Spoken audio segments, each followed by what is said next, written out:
Atenção, atenção. Você está ouvindo uma produção podcast Clio.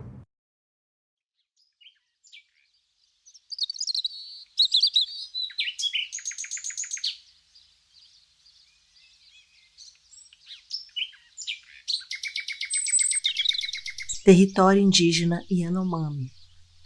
29 mil habitantes, 350 aldeias. Território demarcado há 30 anos. Atualmente tem 16 mil habitantes e 273 comunidades sofrendo ataques diretos no Brasil, graças a atividades do garimpo ilegal. Mais precisamente, desde abril de 2021, o território indígena Yanomami tem um acirramento das tensões, pois o garimpo avançava ali.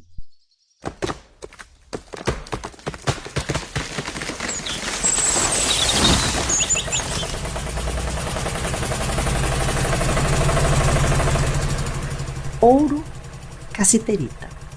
Esses são os minérios que atraem o garimpo ilegal na região. Ali há um ambiente perene de guerra, de vigilância, muita ameaça, ataques, bombas, gás, estupros contra as mulheres e meninas Yanomamis, crianças morrendo em acidentes e afogamento, fugindo dos invasores. O aumento da malária e da subnutrição gera também uma relação dos moradores do território indígena com os invasores. Abusos sexuais em troca de comida, moradores indígenas e Yanomamis trabalhando para os garimpeiros são alguns dos exemplos que geram aí a violência e é fruto da precariedade e da falta de assistência e de políticas públicas. Segundo o Intercept, entre 2020 e 2021, o garimpo avançou 46% no território indígena Yanomami e atinge aí mais de 3 mil hectares. Estima-se que haja por volta de 20 mil garimpeiros nesses territórios. Os Yanomamis fizeram, segundo essa mesma fonte, 21 pedidos formais ao Estado, FUNAI, Exército, Polícia Federal, Ministério Público. E após as matérias que denunciavam no ano de 2023 toda a subnutrição, fome e doenças a que estavam submetidos os Yanomamis, vários temas que têm a ver com a política pública e com os políticos dos últimos 4 anos vieram à tona. Eu estou aqui na minha comunidade, Surucucu. Eu estou aqui na unidade básica de saúde. Ainda estão internados muitos pacientes, né? Essa é a unidade básica de saúde. Esses são pacientes que estão fazendo tratamento de malária. Agora acho que eu tenho 120 pacientes. É aqui que o pessoal fica, né, fazendo tratamento. São muitos pacientes, crianças desnutridas. Esse avião aqui está levando outro paciente para Boa Vista, né? Então, uma criança desnutrida. Os garimpeiros estão matando nós, né? É a culpa dos garimpeiros que meu povo, crianças Yanomami que estão assim, né? Morrendo de falta de atendimento, falta de medicamento. Os principais rios, a fonte de alimentação do povo Yanomami, os garimpeiros mataram, entendeu? O rio está acabado. Se a gente tivesse proteção, o povo Yanomami não estava morrendo. Dentro da coração da povo Yanomami. E você está me apoiando, eu estou na frente, no campo de luta, lutando, os políticos, garimpeiros, facendeiros, e enfrentando tudo a autoridade, que é muito difícil. Então eu vou me preparar mais para conseguir vencer, derrubar a mineração na terra Yanomami, porque mineração na terra Yanomami não é bom. ninguém vai trazer benefício com ninguém, só vai trazer benefício para doença, briga e outras pessoas que entram para usar nossos filhos, nossas filhas. Já estou preparado de novo. Obrigado.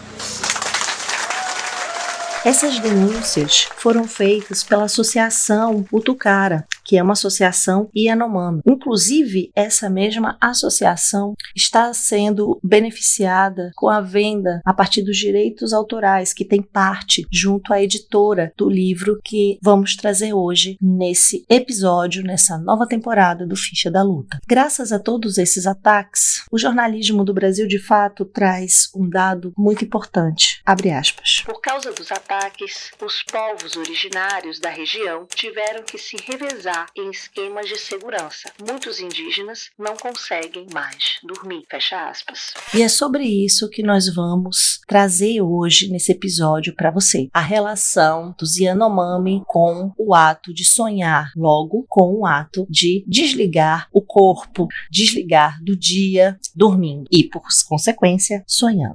Ajo verenja, ajo verenja, ajo verenja, verenja, ajo verenja.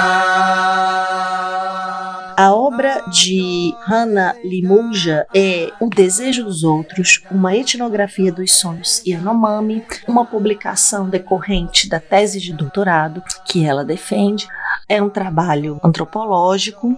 Essa etnografia é resultado de estudos de anos, inclusive de anos convivendo com e no território indígena Yanomami. A editora é a UBO, que tem um trabalho primoroso na sua edição, na construção, desde a capa até todos os detalhes gráficos e de design de toda a obra. E falar nisso, esse livro tem aí, com todas as referências bibliográficas finais, 187 páginas. Também ele está dividido, organizado, né? Além do prefácio e apresentação, ele tem 5 capítulos, uma conclusão, agradecimentos, referências bibliográficas e um espaço também sobre a autora. A obra tem uma linguagem muito acessível. Provavelmente muitas pessoas poderão ler essa obra de uma maneira tranquila, e o que se entende que precisa de algum aprofundamento, alguma explicação, há também as notas de rodapé, seja para substanciar alguma expressão ou mesmo alguma afirmativa, ou também para explicar alguns aprofundamentos necessários ou esclarecimentos que tenham a ver com a cultura indígena Yanomami. Inclusive, falando de saúde e doenças dos Yanomami, a Hannah, ela trabalha, bem, pelo menos até o momento dessa publicação, que foi ano passado, em 2022, justamente em projetos de promoção e atendimento à saúde Yanomami dos povos indígenas do DCI Leste de Roraima. Então, ela está trabalhando com os Yanomami desde o ano de 2008. Portanto, é uma pesquisadora, uma cientista que está próxima à vivência e gerou, né, esse problema de pesquisa que vira um livro acessível à população, dado todo esse histórico de vida dedicada a eles. Ore dama, ore dama, ore dama, re dama, ore dama. O governo prepara uma grande operação para retirar garimpeiros da reserva Yanomami em Roraima. No momento, o socorro médico e alimentar aos indígenas é a prioridade. Crianças doentes, muito desnutridas e sem atendimento médico. O Fantástico passou 2 semanas dentro da terra Yanomami, a maior reserva indígena do Brasil, e constatou um cenário desolador. Garimpeiros destroem a floresta amazônica, contaminam suas águas e espantam a caça e a pesca, principais fontes de alimentação dos povos tradicionais. E quando os indígenas precisam de socorro urgente... A busca pelo ouro provocou perda de 232 hectares de floresta na Amazônia. Isso impacta diretamente na vida das comunidades. Em Roraima, só na última semana, mais de 1.000 indígenas da etnia Yanomami em estado grave foram resgatados. Um hospital de campanha foi montado pela Força Aérea, já que a Casa de Saúde Indígena não consegue suportar mais tantos pacientes. No último levantamento, eram 700 pessoas internadas. A capacidade é de 300. Desnutridos correram o mundo. Um pequeno retrato de um colapso gigantesco.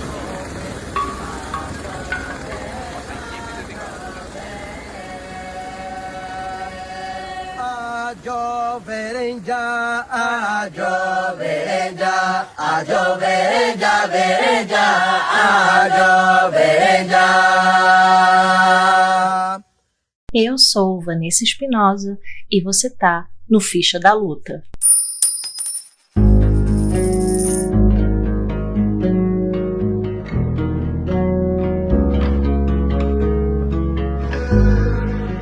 Essa é uma nova temporada do Ficha da Luta, que nós traremos produções bimensais e, sempre que possível, poder ter esse formato que também pode conversar com outra ou outras pessoas que se impactaram ou conseguem trazer as ideias principais do livro, conseguindo, dialogar aí comigo para a gente construir as impressões essenciais da obra e você decidir se deve ou não mergulhar nela. Hoje a gente vai conversar com a professora Marcela Albani da Costa. Ela, que é professora na Universidade Federal de Roraima, está ali como docente há pouco tempo, está tendo uma relação e uma impressão sobre essa obra que com certeza vai lhe interessar bastante. Ela, como professora no caso de História, está trazendo as impressões principais do livro no bate-papo comigo, que com certeza vai aprofundar vários aspectos da obra.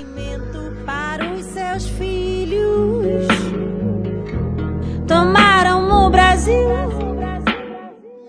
O tupé, lugar dos sentimentos, da vontade, do conhecimento. O tupé seria nessa obra a imagem. Imagem é uma das coisas mais importantes para a gente entender a forma de explicar e de conhecer o mundo dos Yanomami. O tupé, então, é onde está toda essa força motriz da nossa existência. O Ocidente vai ler isso de outra forma, porém, para os Yanomami, é o lugar do desejo. Abre aspas.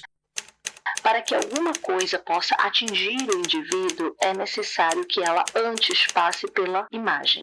Isso está na página 173 da obra. Ela explica a importância da gente entender, primeiramente, a relevância da imagem para a explicação da forma de ver e de conhecer e pensar um Yanomami, porque é justamente a outra palavra-chave, sonho, que está atrelada à imagem. Portanto, o tupé está ali se relacionando com o sonho diretamente, dado que durante o sonho, o tupé, ele se separa do corpo e vive as experiências oníricas interagindo com outros seres do cosmos. E isso você também vai encontrar ali na obra. Quando ela está tratando sobre o sonho, ela fala também que é essencial a importância do tempo do sonho para o indivíduo. Inclusive, um dado muito importante para você entender toda a obra é pensar que, além de o tupé, sonho e vigília são a mesma forma de viver no mundo. Elas não estão separadas ou uma pode viver e a outra não existir. Portanto, viver no mundo só faz sentido se tivermos aí o sonho e a vigília, se tiver o dormir e o acordar. Esse é o que vai dar sentido a todas as coisas.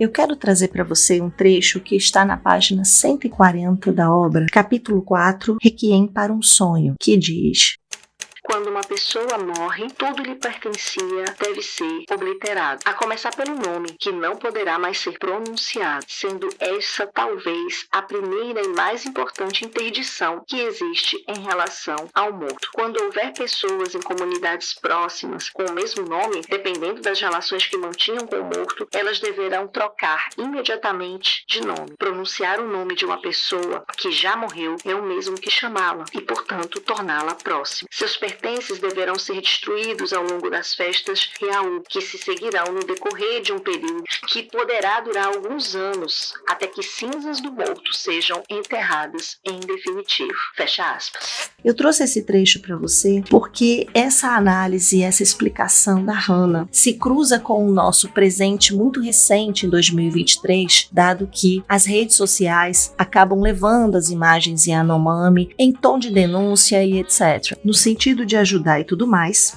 Porém, saiu agora uma nota no dia 22 de janeiro de 2023 da APIB oficial, justamente essa Associação dos Povos Indígenas do Brasil. Nessa nota, eles escreviam, abre aspas, sobre a imagem depois que alguém morre.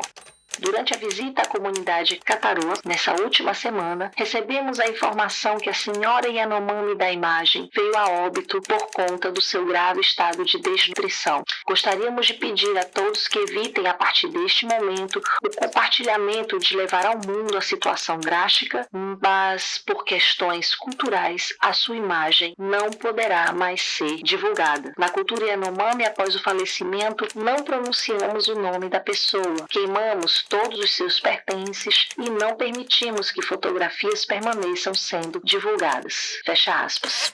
Essa publicação da associação é muito relevante porque quando a gente vai ler a obra, essas palavras-chave que se relacionam com imagem, para nós chamamos imagem, mais próximo, sonho, acordar, dormir e a morte, mitos são o eixo essencial das explicações que nós vamos entender o desejo dos outros. Inclusive, falando em O Desejo dos Outros, esse foi um título da obra que depois eu falarei em conversa com a Marcela, que chamou bastante atenção. Por que o desejo dos outros? Em uma sociedade que a gente só pensa em nosso próprio bem-estar, como se isso fosse o suficiente para que tenhamos uma existência satisfatória, o livro ele te convida a pensar em uma essência muito mais profunda e daí pensar também que o sonho é um espaço de resistência. Por isso que quando trouxemos aqui o trecho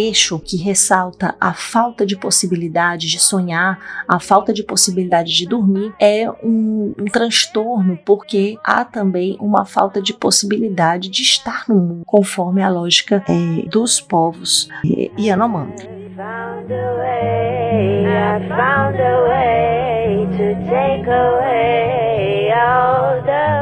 O desejo dos outros tem a ver com afetar. O desejo dos outros tem a ver com sonhar e ser afetado. Então, sonho é uma forma de afeto. Quando o outro sente saudade, eu vou sonhar com esse outro. Portanto, se eu sonho, não é porque eu estou desejando estar ou ter contato com aquele ente, com aquela pessoa, e sim porque aquela pessoa sente isso, logo eu estou sendo comunicada a partir ou através do sonho. Sonhar também afeta porque está relacionado com esse outro ponto que trouxemos aqui para você e traremos mais com a conversa, que é agir no mundo. E aí, quando não se sonha, como era o caso da perene vigília que grupos estão fazendo por conta das tensões que acontecem ali, quando não se sonha, se diminui o poder de previsão sobre o mundo e também o poder de previsão para o coletivo. Se você quiser, isso está lá na página 92 da obra. Quando não se sonha, se diminui o poder de proteção, se diminui o poder de previsão, tanto humanamente, individualmente, para trazer essa proteção e prevenção para o coletivo, como também sua percepção e sua preservação no mundo e para o mundo. Portanto, não sonhar aumenta a nossa vulnerabilidade nesse mundo. Por outro lado, sonhar é pensar. Sonhar é um instrumento para conhecer o mundo. E aí entra uma das palavras-chave que eu trouxe aqui para resumir a obra para você, que é a palavra-chave mito ou mitos. Cada xamã, ele vai elaborando conforme ele sonha. Portanto, os mitos, muitos deles podem ter até uma base, uma essência parecida. Portanto, ela vai ouvindo, vários vários xamãs e vai observando que não só esse xamã, como a comunidade que sonha, há nuances que vão sendo elaboradas e reelaboradas. Então, isso é um ensinamento gigante quando a gente pensa, se sonhar é conhecimento, se sonhar é pensar, eu posso aproximar isso muito do que nós entendemos por ciência, em alguma medida, porque os mitos, eles mostram que não há uma verdade única, que essa verdade ou esses saberes estão sempre em plena construção, em plena elaboração e transformação. Então, deixando para nós aí que a ideia do conhecimento, como entendemos, parece ir como a gente organiza, sistematiza os saberes. Ela explica também que todo mito, ele é um sonho, e quanto mais se sonha, mais se consegue sair dessa corporeidade, quanto mais se sonha também, mais se sabe. Quanto mais se sonha, mais se sabe. Isso tá lá na página 100, você também pode olhar. E todo sonho sendo um mito, você também pode conferir na página 164 dessa obra. O governo não quer combater, eles têm apoio de quem compra ouro. Empresários garimpeiros são só nesse auê. Ancestralidade não se paga como moeda. Não mamamos nas suas tetas e adentro tomaram o Brasil e mediam alimento para os seus filhos. Tomaram o Brasil. Portanto, o meu convite a você é que se aproxime a esses 5 capítulos e se aproxime não só do que a gente está vendo nas notícias e na mídia, mas que a gente se aproxime de todos os ensinamentos, da forma de ver o mundo e da importância da experiência de estar ouvindo e aprendendo uns com os outros. Nós, os não indígenas, temos como dever e como obrigação, e também temos o direito, que muitas vezes a lógica colonialista nos é apagada, de conhecer e aprender com a cultura e com os povos originários do nosso país. Síndrome de capitão do mato sempre existiu. Fique agora com um bate-papo, as reflexões que fizemos Marcela Albaine e eu. No dia, o sol irá subir, os sonhos desaparecer. Você vai ser você no final do seu dia. Quem pode garantir? I found a way to take away all the pain, all the pain.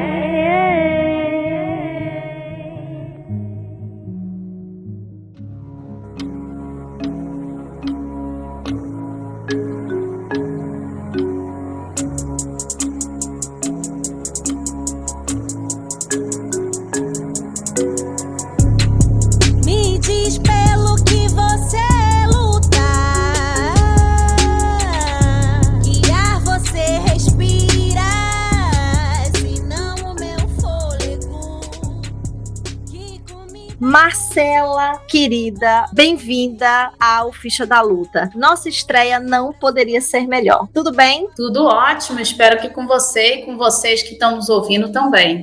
Muito que bem. A gente vai, então, hoje trocar uma ideia aqui no Ficha da Luta sobre, ou a partir de O Desejo dos Outros, uma etnografia dos sonhos Yanomami. Esse é um trabalho da Hannah Limunja e ela está publicada aqui pela UBO, e conseguimos que esse livro chegasse até nós de uma maneira muito coincidente. Marcela é docente, uma docente que tem como base também uma educação pela liberdade, uma relação da educação com o afeto, e tem uma política, vamos dizer assim, de ter essas palavras-chave nas suas práticas. E por, assim, destino, apesar de nos conhecermos há muito tempo, ela está justamente em Roraima, como docente na Universidade Universidade Federal. Então,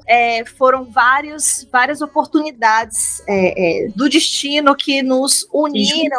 Né? Exatamente, se juntaram e fizeram essa confluência, né? Para usar um termo bem bacana para a nossa conversa, essa confluência de experiências, saberes, afetos e trajetórias que se cruzam na base da amizade, né, professora Vanessa, que eu chamo de professora, mas é amiga, irmã, então uma pessoa que vem fazendo bastante aí pela nossa área, na divulgação, na história, no ensino de história, então volto a dizer, é um prazer estar aqui com vocês.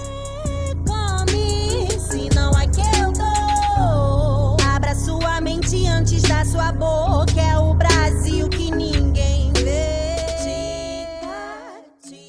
Marcela, então conta pra gente como que o livro O Desejo dos Outros chegou para você. Então, Vanessa, e também para os nossos ouvintes, o livro da Hannah chegou para mim por meio de uma atividade, tá, na Universidade Federal de Roraima, em que eu estou trabalhando desde finalzinho de fevereiro de 2022 como docente na área de ensino de história, atualmente na graduação e na pós-graduação, no programa do mestrado profissional em ensino de história, o PROF, né, o PROF História, e a UFRR fez uma atividade com a Hannah e com o Davi Copenaua. E assim, eu não preciso dizer para vocês o quanto foi, assim, quanto eu fui grata ao universo pela possibilidade de conhecer, abraçar, apertar a mão, tietar, tirar foto, pedir um autógrafo do Davi Copenaua. E o que ele escreveu para mim na época no livro foi o seguinte: para Marcela,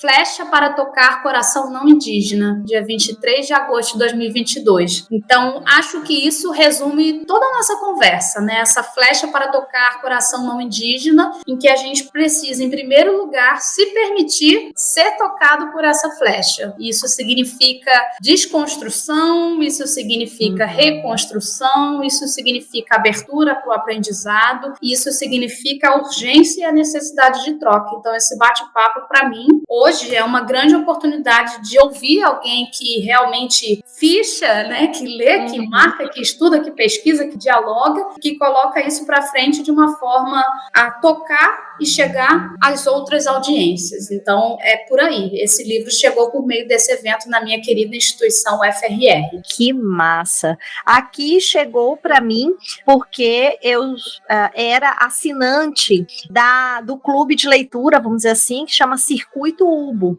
que é a editora da obra. Então, saiu, né, o lançamento e nós que somos ou éramos assinantes, né, tínhamos aí direito a recebê-lo, junto com ele, inclusive, eu estava comentando que vem um material muito legal para a gente se aprofundar. Entre elas tem um seminário internacional que o Davi participou, né, vem também exposição fotográfica de sonhos e vários outros materiais, inclusive um seminário que chama Sonhos com a Hannah. Esse material, é claro, só vai estar disponível para os assinantes, e veio a Vela Sonhos da Terra, que eu ia te comentar, que ela foi feita justamente com breu branco, manteiga de Tucumã, pela Urucuna. Então, esse material também, todas essas coisas que a U faz são muito cuidadosas, sempre cada brinde, né, vem com um ensinamento. Então, toda essa coisa, quando eu vi a obra, e eu também participava do chat, do grupo, no Telegram, e aí quando chegou essa obra, me tocou bastante, porque o desejo dos outros, a gente tem uma tendência tão importante assim, de ser tensionada, que é da gente ser individualista, da gente estar pensando nesse contexto capitalista, liberal, que o meu desejo é importante, né? Sinta-se bem, faça o que é melhor para você, não se importe com o que os outros estão pensando. E aí, quando eu vi o desejo dos outros, achei foi algo assim bem impactante quando eu vi o título da obra. Esse título dessa obra também te chamou a atenção, Marcela?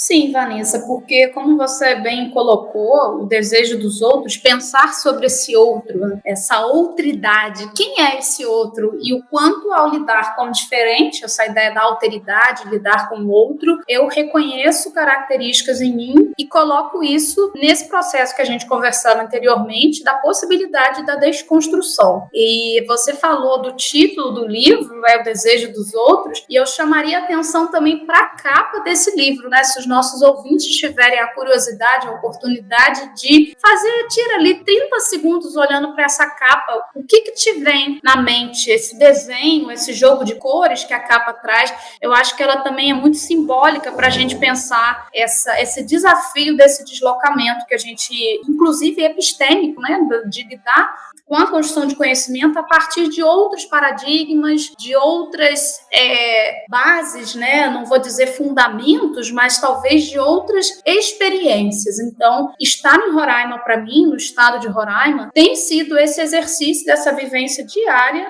de aprender a lidar com o diferente, né? A gente vem aí de uma realidade sul-sudeste centrada na nossa historiografia e hoje eu vejo a riqueza de saberes possíveis ao trabalhar com esses outros, entre aspas, né? Que a gente vai vendo como boas brasileiras aqui que somos, que a gente tem muitas raízes, né? A nossa ancestralidade pulsa também a partir desse diálogo com os povos originários. E aqui você falou da capa, que era uma coisa que eu ia comentar desse grupo, né? Do Telegram, dos assinantes. Quando chegou esse livro, né? O título foi a primeira coisa, e aí você lembrou brilhantemente que aí eles estavam contando pra gente como foi a eleição dessa capa. Eles estavam comentando, essa é uma ilustração do Davi Copenaua, e essa é a Árvore dos Sonhos. Eles tinham várias ilustrações, né, para pensar, e até que eles conseguiram transmigrar, eles mostraram inclusive lá o original pra gente, como foi que eles digitalizaram e transformaram isso essa ilustração na capa, que está justamente representando essa Árvore dos Sonhos, que depois, conforme você vai lendo e vai vendo os capítulos, como a Hannah organizou, você vai entendendo, né, que tem tudo a ver com toda a trajetória aí da etnografia que ela faz na obra, né? Então, essa daí é a Árvore dos Sonhos Yanomami. É bem legal. E as cores, você falou, nossa, é impressionante isso que eu falei, a sensibilidade da editora, na forma de construir essa narrativa toda, né, que não é só o conteúdo pelo conteúdo, não é só a boniteza pela boniteza, né, Marcela? É um completo, sim. As fotos, você tem fotos na obra também, gente? Sim. Para vocês verem, foi a Hannah quem tirou, né, fotos, tem um mapa também para vocês se localizando, e aí isso tudo vai agregando, né, nessa sensibilização. Contudo, a Marcela conseguiu ler esse livro antes de mim. Eu terminei bem depois, acho que uns 4 meses depois, 3 meses depois que ela terminou, né? Então você leu bem rápido a obra, né, Marcela? Na verdade, essa questão do tempo, eu acho que ela é muito relativa, porque às vezes eu volto novamente, porque tem passagens aqui que são muito intensas, né, e que numa primeira e única leitura a gente não dá conta da profundidade. E eu queria também recuperar, Vanessa, como a gente descobriu que a outra estava lendo o livro. Eu não sei se você se recorda disso, que se não me falha a memória, foi por uma postagem no Instagram, nos stories, em que eu postei alguma frase, trecho do livro, e você comentou que também estava lendo. Eu falei, nossa, que bacana, né? Então, isso também mostra que o livro está circulando e precisa mesmo circular, chegar a todos e todas aí que estejam interessados, porque ele traz uma riqueza, ela consegue de uma forma extremamente sensível trazer informações, trazer curiosidades, trazer conhecimento daquilo que ela se propõe a falar. Eu entendo que algumas vezes as informações se repetem, né? Vamos lembrar que é um formato de tese de doutorado, então em momentos ela recupera, repete e avança. Então isso aí a leitora que está nos ouvindo agora, agora, futuros leitores da obra, vão também ter as suas impressões, tecer as suas impressões sobre o livro, sobre aquilo que ela se propõe a fazer. Marcela, lembrei agora de te perguntar também uma coisa. Como que Roraima se relaciona com o território indígena Yanomami? Olha, é importante lembrar, e aí eu vou recorrer à nossa ministra dos povos indígenas, Sônia Guajajara, né, que aqui é uma das maiores, né, se a gente considerar terras indígenas, e vocês devem estar vendo nos noticiários recentes, inclusive, saindo aí nos últimos dias, né, não chega nem a um mês, não sei quando os nossos ouvintes vão ter acesso ao programa, mas muito recente, o debate sobre os desafios que os povos Yanomamis têm enfrentado, né? A gente está situado num estado que é zona de fronteira, né? Roraima, o estado de Roraima fica no extremo norte do Brasil, acima da linha do Equador. Pessoal, Roraima não é Rondônia. Muito importante. Muito importante. Muito importante falar isso, né? Vamos relembrar aí as nossas aulas de geografia na escola. E Roraima não é Roraima, né? Que também puxam uma forma de falar ali que o pessoal daqui não gosta muito, não. Então eu sempre brinco com isso, mas essa brincadeira no sentido mesmo de um alerta de respeito a um dos estados do Brasil, ao estado proporcionalmente com maior concentração de povos indígenas do nosso país. Então, aqui, como eu falei, é uma zona de fronteira, né? Que a gente tem a Venezuela, a gente tem a Guiana Inglesa, bem próximo. Então, a gente está vivenciando um local que é um caldeirão multiétnico, né? E aí a gente percebe essas tensões, disputas e lutas. Acho que todo esse programa sempre está frisando a pauta das lutas, né? E a leitura é uma forma da gente pensar sobre isso.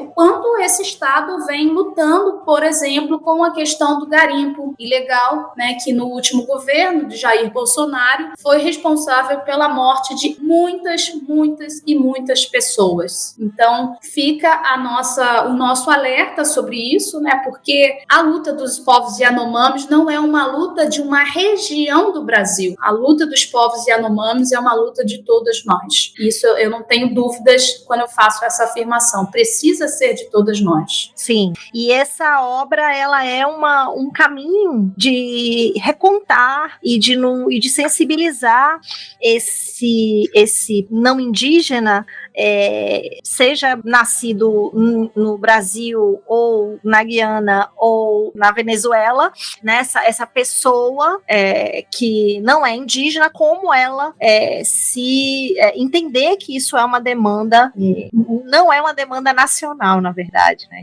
Isso deveria ser uma demanda como Nações Unidas, ou como, enfim, como planeta, assim como vários outros territórios e comunidades. Para vocês terem uma ideia do que a Marcela acabou de explicar, agora falando em números, o território indígena Yanomami é tipo o tamanho de Portugal. Para vocês terem uma noção, eles têm aí 29 mil habitantes e cerca de 350 aldeias. Essas tensões que a Marcela falou agora, elas estão atingindo 16 mil moradores, a zona do garimpo ilegal, e 273 comunidades estão afetadas. A gente vê algumas nos noticiários, mas o alastramento, né, desse território aí, esse alastramento que eu digo do garimpo ilegal e da afetação, né, ela é mais ampla. Faz 30 anos que tem essa demarcação, Marcelo. Sim. Ou seja, que para nós historiadoras foi um dia desse, né? Mas olhando assim socialmente, são 3 décadas e as pessoas ainda estão lutando para manter esse território preservado, fechado, enfim, né? Respeitado.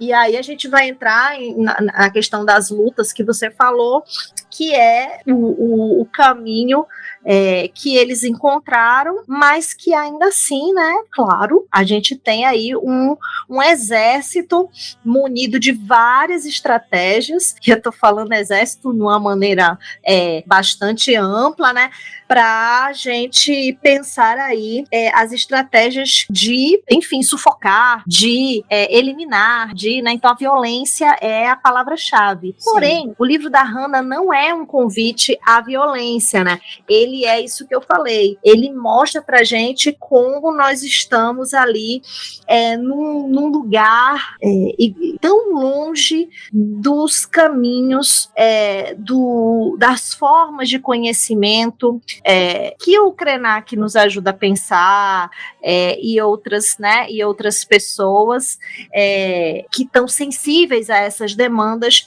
todas, e acho que essa questão do sonho me pegou bastante para eu querer resumir e fechar essa obra, porque o Krenak foi o grande culpado junto com o Siddhartha, né, que é daqui também da UFRN, que são pessoas que estão sensíveis a falar para nós, né, os brancos e as brancas aí, sobre a importância do sonhar. Os Yanomamis são, na verdade, uma grande graduação e pós-graduação para a gente refletir sobre isso, né? Nesse sentido, como que você foi impactada pela palavra-chave sonhos a partir da etnografia que a Hannah trouxe? Eu respondo a tua pergunta com a frase que inicia a obra dela: aos povos indígenas que fazem dos seus sonhos resistência. A obra da Hannah é um lembrete a nós que estamos em sala de aula, que estamos atuando nos espaços públicos, que estamos nas redes sociais também, como você falava antes da gente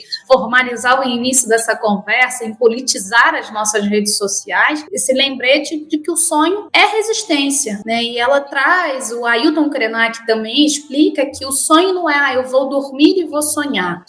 A gente pode sonhar acordado, a gente pode sonhar em vida, né? A gente pode sonhar a partir daquilo que nos mobiliza às transformações. Como historiadores que somos, nós sabemos que os processos históricos eles se dão com base sempre nas mudanças e permanências, continuidades e descontinuidades. E isso implica em trazer essa outra escrita da história, e aí eu já vou fazer também um diálogo aqui com a experiência na pós-graduação do Prof. História, o nosso mestrado profissional em ensino de história, e eu fui convidada a trabalhar com a disciplina, eu escolhi e optei a trabalhar com a disciplina de História do Ensino de História. Se eu perguntar para qualquer um dos nossos ouvintes, o que vem à mente? A gente vai falar sempre uma narrativa eurocêntrica, né? A gente vai trazer um olhar do homem branco, reforçando aquela ideia bem patriarcal do conhecimento histórico. Então, essas outras histórias do ensino de história que podem ser escritas a partir da centralidade amazônica. Então, o livro da Hannah, voltando à tua pergunta, ele é um lembrete para que a gente possa acreditar real, né? Não é acreditar na dimensão somente do plano das ideias, é na materialidade que se dá no nosso cotidiano, no exercício diário dessa luta, que nós podemos transformar, que nós podemos mudar. E aí isso se conecta com a outra pergunta que você iniciou a nossa conversa, é aprendendo a enxergar o outro, a olhar para o outro e ver o que eu tenho para aprender aqui. É sair um pouquinho daquela soberba, daquele narcisismo, daquela postura egocêntrica que a gente carrega, inclusive na nossa historiografia, e se permitir aprender com esse outro. Então eu acho que o livro da Hannah é um belíssimo trabalho de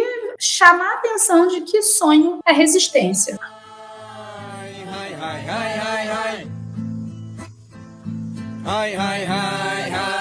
Pouco poluindo, eu acredito que sim.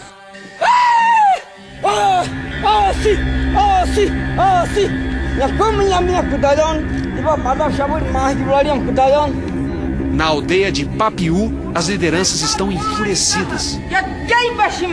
Brandindo o machado, Joana Yanomami diz que os garimpeiros mataram os avós dela anos atrás e que voltaram agora para trazer mais doenças e matar mais índios.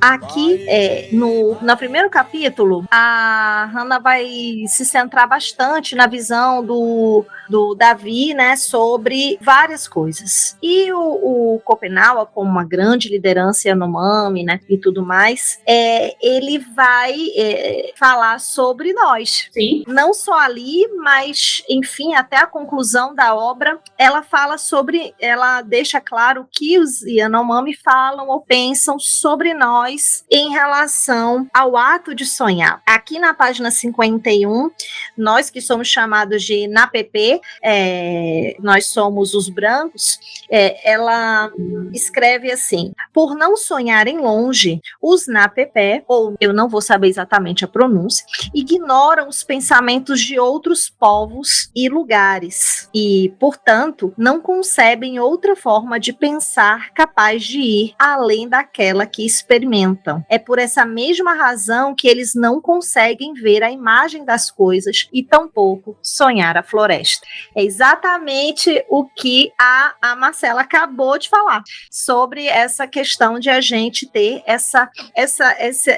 a gente se basta e é suficiente para a gente entender o mundo e explicá-lo. E aí essa forma de eles nos definirem em relação a como nós podemos ser limitados e fechados nessa arrogância, que inclusive também é acadêmica, mas não só, né? Ela tá aqui, nesse trecho aqui da página 51, quando nos entendem como pessoas que não sabem sonhar. Ou quando nós sonhamos conosco, né? Sonhamos conosco. Então, essa é uma lição tão poderosa.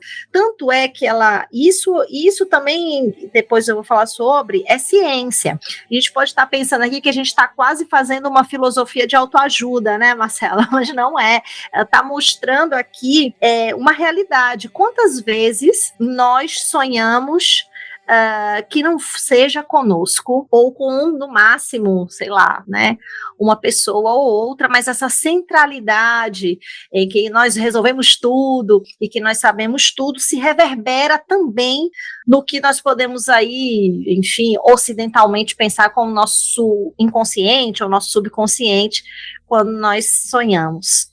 Quando nós sonhamos, nós tentamos fazer várias teorias psicanalíticas de que nós estamos ali tentando reorganizar coisas que nós não estamos conseguindo no tempo acordado. É mais ou menos assim que a gente, né, tenta se entender, inclusive nas terapias, né, nós tentamos aí sempre contar os nossos sonhos e tentar entender por que nós sonhamos isso ou aquilo. O que eles estão mostrando aqui não é isso. Eles estão mostrando o contrário. Isso é o que é limitante. Ela dá um exemplo aqui que a grande diferença, e o Schopenhauer vai falar sobre isso, é que a gente, numa grande selva de pedras, a gente tem um limitador que a gente mesmo construiu para sonhar. E por isso que eles dizem que os NAPP não sonham. Então, a gente mesmo que constrói essas barreiras que nos impedem de conhecer. Porque para os Yanomami, sonhar é conhecer. E esse conhecimento não é um autoconhecimento. É o contrário. É o conhecimento que está para além de você. E porque esses conhecimentos existem, eles se mostram para nós como imagem, assim como nós também somos imagem, quando estamos sonhando, né? A gente consegue interpretar esse mundo. Não sei se você leu assim também, Marcela, pode discordar, concordar.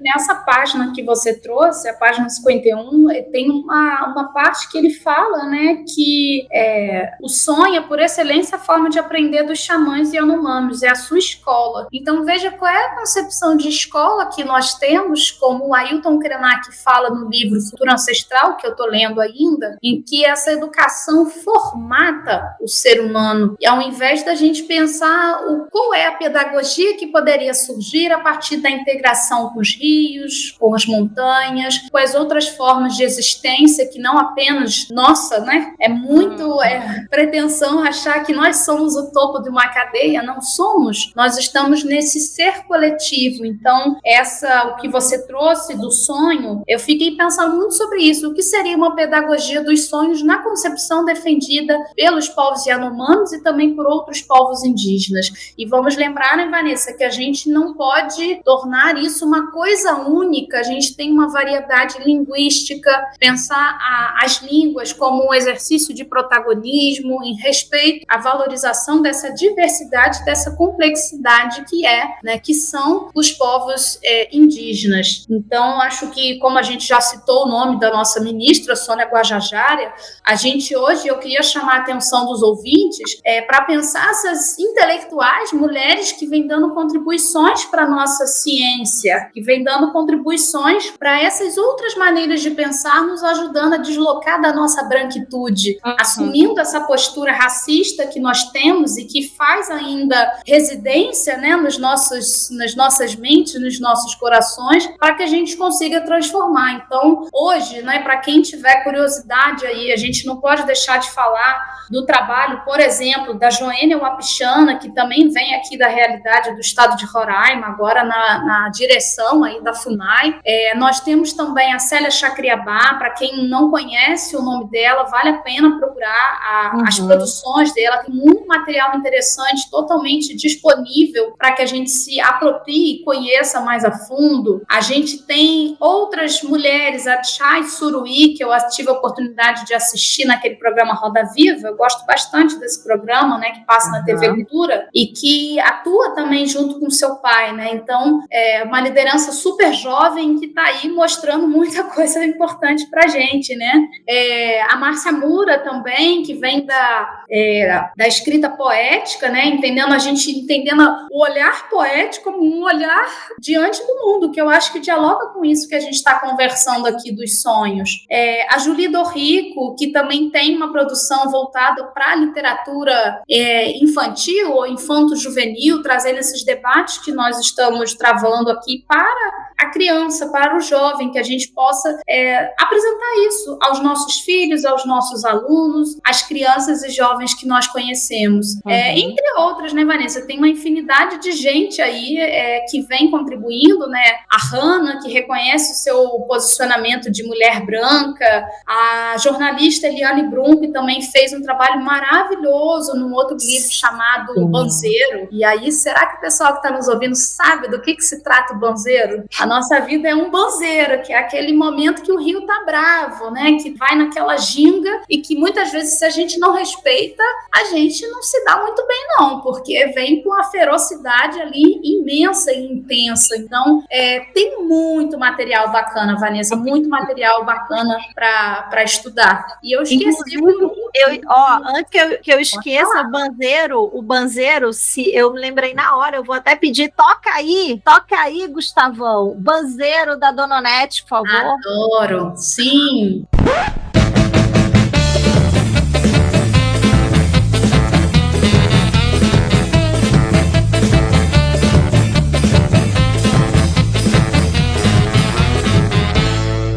Te mete, te joga. Banzeiro, Dona Onete, salve a cultura paraense, maravilhosa. Acho que as pessoas que me ouvem não sabem que eu também tenho um pé aí, né, muito importante no norte, que é toda a minha formação até a graduação foi no Pará. Então, assim, eu sou uma pessoa, inclusive, com tatuagem, com várias inscrições no meu corpo, da importância do norte para minha vida. E quem ainda não conheceu agora, Marcela, como eu digo carioca, mas poderia ser fluminense, mas é carioca, né, Marcelo? Carioca. Uma carioca e eu como uma paulistana que estamos tendo na nossa existência a oportunidade de viver o norte, ler essa obra também para Marcela, que está vivendo agora o norte, deve estar sendo também uma sensibilização única, diferentona e importante o impacto que ela está contando para nós e para mim que já vivi ali, né, desde a infância, infância até a juventude no norte também é muito importante, totalmente diferente ler uma obra dessa, porque a pergunta, Marcela, que eu estava te fazendo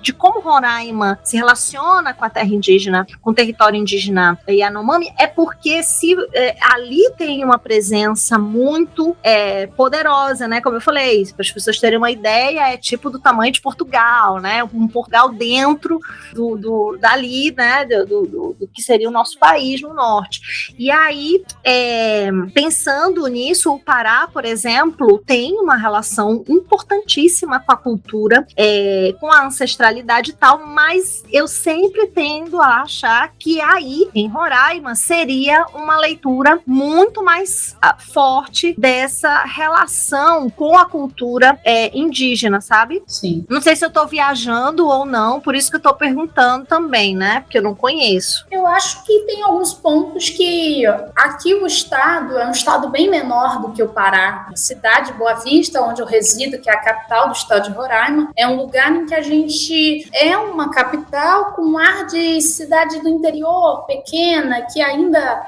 nos permite mais essa rede de afetos. Eu acho que o Pará, talvez capital, né, Belém, por ser uma cidade grande, vamos dizer assim, sim, ela nos impede já, talvez, de uns movimentos mais próximos. Não que não exista, claro que existe. E, aliás, a cultura paraense, o que é aquela feira, o que é o ver o peso, né, gente? Aquelas ervas medicinais, os saberes, as conversas, a oralidade, os saberes, os conhecimentos que são passados ali naquelas conversas, naqueles gritos maravilhosos, né, no sentido dessa troca humana e desse calor humano. Mas aqui na cidade de Boa Vista, a gente consegue ainda manter esse ar, né, de um lugar em que as pessoas são mais próximas. Existem desafios, muitos, existem questões, a gente poderia fazer uma lista de coisas que precisam melhorar, né, como, por exemplo, o nosso transporte público, a saúde pública, mas a gente tem essa força dos saberes ancestrais. Né? E aí eu vou abrir um parênteses aqui, divagando um pouquinho, Vanessa, se você me permite,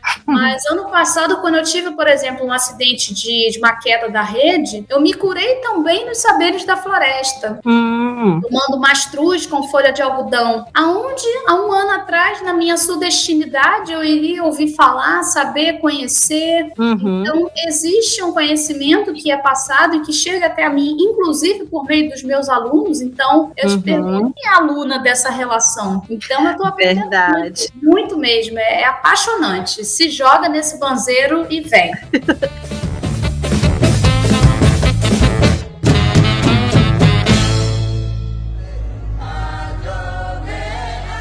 A matéria de capa do portal Suma Uma mostra a foto de uma criança de 3 anos de idade com apenas 3,6 kg, o mesmo peso de um recém-nascido. Fome, desnutrição e abandono se alastram pela terra indígena Yanomami, o maior território demarcado do país, onde vivem quase 30 mil pessoas. Nos últimos 4 anos, as mortes de crianças com menos de 5 anos, que poderiam ter sido evitadas, aumentaram quase 30%. 570 foram vítimas da falta de atendimento básico. Queria falar um pouco, então, agora, para a gente ir encerrando, sobre 2 palavras-chave que a obra da Hannah nos pode fomentar a refletir. A primeira, você já falou, que é sobre os mitos. A gente tem uma narrativa um pouco, assim, estereotipada, quando a gente vai falar de mitos, porque parece que está sempre num campo menos civilizados, menos preparados, algo que está num plano muito rudimentar das relações humanas de explicação do mundo. E aqui ela vai trazer os mitos Yanomamis, como você falou, não é o único que tem, mas tem algumas características dos mitos que são brutais, assim, da pessoa cientista até a pessoa que está lá sem uma relação direta, assim, com fazer ciência. O que você achou dessa coisa dos mitos? Eu digo a coisa dos mitos como o conceito e a forma de interação, movimento, interpretação do mundo dos mitos Yanomami. Se você lembrar também, se você quiser falar. São cosmovisões, né? São visões de mundo que nos deslocam, como a gente falou, da nossa branquitude. Então, existe uma carga nessa palavra, nessa expressão, que se dá a partir de um olhar do homem branco, né? Então, a concepção de mito pra gente é vista como algo do âmbito do fantasioso, do falso, da historinha para contar, mas o mito, dentro das concepções dos povos indígenas, ele ocupa um espaço, eu diria até um espaço político muito importante na defesa da valorização das origens e das raízes e da ancestralidade desses povos. Então, eu acho que a gente precisa ainda ler muito, mais do que ler, vivenciar. Porque esse meu processo formativo aqui no estado de Roraima, ele tem sido não apenas das leituras, que me ajudam sim, mas também da escuta dessas pessoas que estão aqui produzindo seus conhecimentos. Então,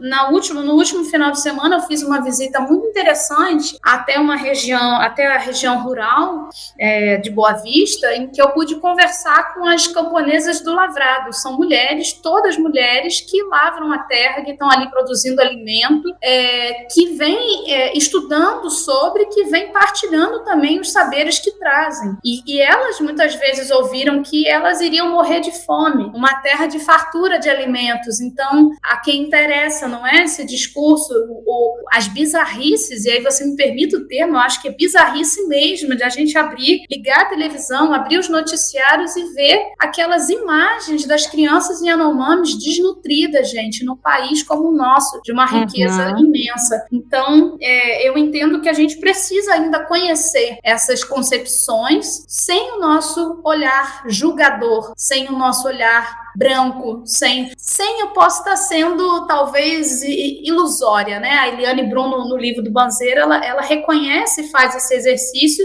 de pensar a partir do seu lugar de mulher branca, mas que está nessa luta também do antirracismo. Então, eu acho que é um caminho, uma potência a gente caminhar ou se esforçar por caminhar por aí, né? E se permitir se desconstruir, e não apenas ao falar sobre os povos originários, mas também sobre os povos, sobre a negritude, né? Sobre essa cultura das matrizes, das religiosidades de matriz afro-brasileira, africanas e afro-brasileiras, sobre as pautas que estão aí das populações LGBT, queer, PIA+, né? Ou LGBT, PQIA+, eu acho. Isso. E todas as outras demandas, né? Gênero, sexualidade, todas essas pautas que estão aí, que vocês, ao longo do programa, em outras leituras, em outras obras, também vem chamando a atenção para os nossos ouvintes. Então, eu queria deixar, Vanessa, já que a gente está caminhando para o final, esse convite, gente, leiam esse livro, vale a pena. São leituras que nos provocam e nos instigam a se transformar por dentro. Então, fica aí esse convite. Pois é, o sonho e a vigília para os povos Yanomami, segundo a Hannah, eles são iguais. Estar em sonho e estar acordada é igual. Porque para eles é isso viver no mundo. Só faz sentido, inclusive, viver se tiver o sonhar. Queria que também essa ideia, essa macro-ideia Yanomami ficasse não só como uma questão poética, mas porque o sonhar é uma forma de afeto. Quando você pensa em afeto, não é necessariamente um afeto no sentido de amor ou algo muito poético. O sonhar como forma de afetar é quando você, por exemplo, sente saudade, e essa saudade ela não é sentida pelo outro, ela é sonhada pelo outro. Então, se eu sonho, por exemplo, com a Marcela, é porque a Marcela está com saudade de mim. Ela está me mandando um sinal de que ela está sentindo a minha falta. Então, por isso que é o desejo dos outros. Outra coisa importante do afeto, da relação afeto e sonho, né, é porque normalmente diretamente se afeta as formas de a gente agir no mundo. A partir do sonho, isso vai afetar diretamente a forma de você agir nesse mundo. Então, se eu sonhei com uma cobra, é porque a minha comunidade, eu que saio para caçar e os meus que saem para caçar, nesse dia devem ficar na aldeia e não deveria sair, porque a cobra pode ser um sinal de que algo pode acontecer e você pode ser picada por uma cobra, por exemplo. Então, o sonho afeta o existir, e vocês avaliem que por aí o não dormir como pode ser danoso, porque é a forma que está interligada com o viver, com o existir, é o de sonhar. Não existe possibilidade de sonhar de dia, só existe possibilidade de sonhar quando o entardecer começa, e assim é a chance que se tem de se apagar, entre aspas, que seria o nosso corpo, e a gente se desligar. Ela explica que é como se nós tivéssemos a nossa imagem se descolando desse corpo. Ele está lá descansando, mas a nossa imagem é que está trabalhando, e está trabalhando para explicar o mundo também. E daí o mito. O mito é uma forma de construção constante e de aprendizagem que só se faz a partir do sonho. Então, por isso que é impossível a gente pensar sem o acordar, sem o dormir, o estar em vigília, de estar sonhando. Assim, é impossível pensar que uma coisa estaria descolada da outra, porque é literalmente a forma de pensar, de explicar, é uma forma de previsibilidade do mundo, é uma forma de proteção e de preservação da sua comunidade. Então, não sonhar é provavelmente uma ampliação, uma chance enorme de mostrar uma vulnerabilidade no mundo. Então, não sonhar, quando dizem que os NAPP não sonham ou não sabem sonhar, é com certeza um grande trabalho que nós estamos fazendo de coletivamente nos tornar vulneráveis, enquanto eles nos ensinaram que é o oposto. O que nos fortalece é a possibilidade do sonho e de aprendizagem, porque sonhamos. Então, fica aí a nossa reflexão final dos principais pontos, das palavras-chave e formas de reflexão dos Yanomamis para a nossa vida, para a nossa existência, para os nossos atos políticos, e que a gente faça como a Marcela já trouxe aqui para nós, que a gente faça do sonho resistência, como está lá também na obra da Hannah. Só para fechar, Vanessa, posso fechar com um último comentário? Gente, observem as sutilezas ao seu redor. Observe se você tem um jarrinho de planta, se você tem acesso a uma varanda que você possa de noite olhar o céu, se você gosta de pedalar e você tem a disponibilidade de ir ver um dia amanhecer, façam isso. Isso, além de trazer cura, né, no sentido ancestral, isso também possibilita que a gente saia, como a Vanessa colocou, desse ímpeto de ter resposta para ontem, desse senso de urgência e aceleração. Então, Vanessa, é um grande conhecimento também que eu tenho aprendido aqui, respirando essa cultura ou essa diversidade que os povos indígenas têm a nos ensinar. Então, observem as sutilezas. Isso vai fazer muito bem a vocês. Em qualquer que seja a tua área, qualquer que seja a tua religiosidade, a tua forma de expressão no mundo, isso vai te fazer muito bem. É cura ancestral. É isso, pessoal. O desejo dos outros e a etnografia dos sonhos Yanomami com a Hannah Limulja. Até a próxima. Tchau. Conta a história da bisa, da sua bisa que era índia. Tu não é branco, nem preto, nem indígena. O suficiente pelos fiscais de ID. Ninguém é ilegal em terra roubada. Tô renascendo da cinza do fogo em que queimaram meus ancestrais. Ainda resistimos em tanto Lembrando que na descrição desse episódio você vai ter acesso a todas as autoras indígenas citadas e você também vai ter acesso a todas as matérias que foram faladas aqui no nosso Ficha da Luta. Dá uma olhada na descrição que você vai gostar. Que comida você come? Se não é que eu dou. Abra sua mente antes da sua boca, é o Brasil. Esse foi mais um episódio do seu Ficha da Luta, o podcast para fazer cair a tua ficha.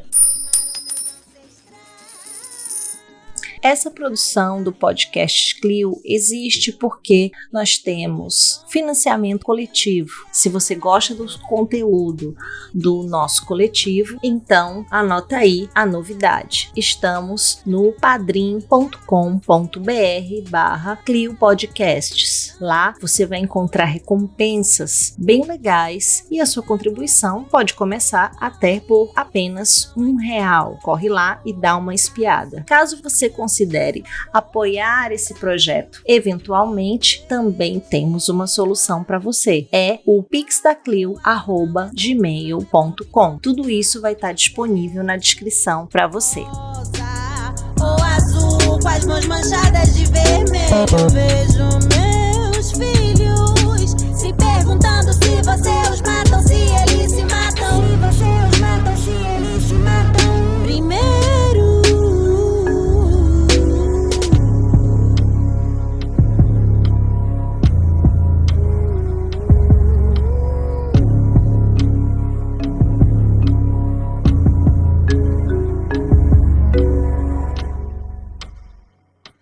Muito obrigado, vão com Deus, valeu. Santos!